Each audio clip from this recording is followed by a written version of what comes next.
दोस्तों, स्वागत है आपके एक और वीडियो में। इस वीडियो में चर्चा करने वाले हम चार्टर अधिनियम 1793 की या फिर चार्टर एक्ट 1793 की। तो वीडियो स्टार्ट करने से पहले मैं आपको बता दूं कि मैंने जो लास्ट वीडियो बनाया था 1786 का अधिनियम या फिर एक्ट ऑफ 1786, उसके लिए मैं माफी चाहता हूं। उस वीडियो में मैंने बार बार बोला था कि रेगुलेटिंग एक्ट ऑफ 1774, जबकि वो एक्ट था रेगुलेटिंग एक्ट ऑफ 1773। यानी कि जो रेगुलेटिंग एक्ट आया था 1773 में आया था, ना कि 1774 में। और बार बार मैंने 1774 या फिर 1774 बोला था, उसके लिए मैं माफी चाहता हूँ। लास्ट वीडियो मैंने ये बताया था, बार बार बोला था। तो इस वीडियो में देखेंगे हम चार्टर अधिनियम 1793 को, चार्टर एक्ट 1793 को। हम आधुनिक भारत के इतिहास में संवैधानिक विकास को पढ़ रहे हैं कि आधुनिक भारत में कैसे संवैधानिक विकास धीरे धीरे हो रहा था, और ब्रिटिश ईस्ट इंडिया कंपनी और जो ब्रिटेन की जो राजशाही थी, जो राजा थे, वो किस तरीके से भारत में जो है कानून व्यवस्था फिर संवैधानिक विकास कर रहे थे। तो इस क्रम को हम पढ़ रहे हैं, क्रम से हम इनको समझ रहे हैं कि कौन कौन से एक्ट कब कब आए थे, उनमें क्या क्या प्रावधान थे। तो ये 5वां वीडियो है। इससे पहले मैंने 4 वीडियोस और बना रखे हैं, उन सभी के लिंक डिस्क्रिप्शन में आपको मिल जाएंगे। आप जाकर इस वीडियो के बाद में उनको भी देखिएगा, ताकि आपको समझ में आए कि कैसे विकास हो रहा है। तो चार्टर अधिनियम 1793 को देखते हैं। इसमें पहला क्या था, पहला प्रावधान क्या था कि बीओसी का वेतन, सॉरी सी है, बोर्ड ऑफ कंट्रोल का वेतन भारतीय राजस्व से दिया जाने लगा। मैंने बताया था कि पिट्स इंडिया एक्ट 1784 जब आया था, पिट्स अधिनियम 1784 का, तो उसमें 2 कार्य हुए थे। एक तो बीओडी का जो है स्थापना हुई थी, बीओडी बोर्ड ऑफ डायरेक्टर्स, एक कमेटी बनी थी, और दूसरी कमेटी बनी थी बोर्ड ऑफ कंट्रोल। ठीक है, तो ये बोर्ड ऑफ कंट्रोल के जो भी सदस्य हैं, इनका वेतन अब कौन देगा, भारतीय राजस्व से ब्रिटिश ईस्ट इंडिया कंपनी देगी। यानी कि जो ईस्ट इंडिया कंपनी जो भी प्रॉफिट कमा रही है व्यापार से, उसमें से अब इनको वेतन दिया जाने लगेगा।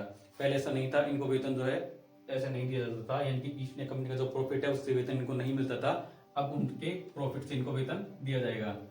और क्या हुआ कि कमांडर इन चीफ का काउंसिल का सदस्य होना आवश्यक नहीं है।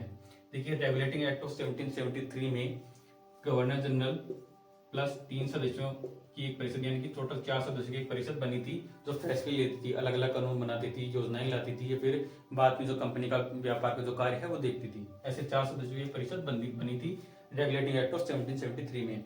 इसके बाद में पिट्स इंडिया एक्ट जब आया था, तब गवर्नर जनरल प्लस 2 सदस्य मिलकर एक 3 सदस्यों की परिषद, यानी कि एक सदस्य इसमें से कम कर दिया गया पिट्स इंडिया एक्ट 1784 में से। अब जो कमांडर इन चीफ यानी कि जो सेनापति है, उसका अनिवार्य नहीं है कि वो इस काउंसिल का सदस्य हो। अब वो स्वतंत्रता पूर्वक या फिर इस कमेटी के बाहर रहकर भी जो है कमांडर इन चीफ के पद पर बना रह सकता है। इससे पहले ऐसा नहीं था, उसका काउंसिल का सदस्य होना जरूरी था, अब जरूरी नहीं है। और क्या हुआ कि वीटो पावर सभी गवर्नर जनरल तक विस्तारित कर दी गई।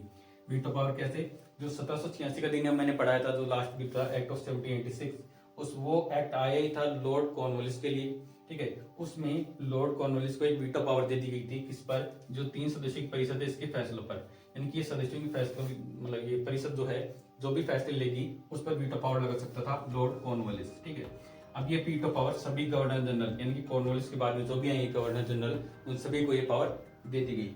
और क्या हुआ कि एकाधिकार 20 वर्षों के लिए बढ़ा दिया गया।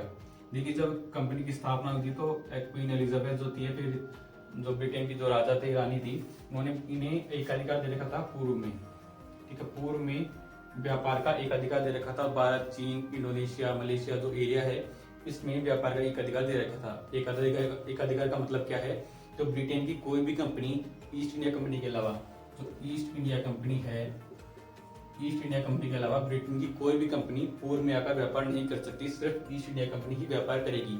एक इस जो है एकाधिकार दे रखा था, इस एकाधिकार को 20 वर्षों के लिए और बढ़ा दिया गया।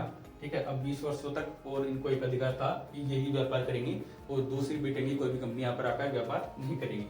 तो ये था चार्टर अधिनियम 1793। ये सारे प्रावधान थे जो आपको समझने चाहिए, जानने चाहिए थे। तो आई होप आपको ये समझ में आया होगा, अच्छा लगा होगा वीडियो।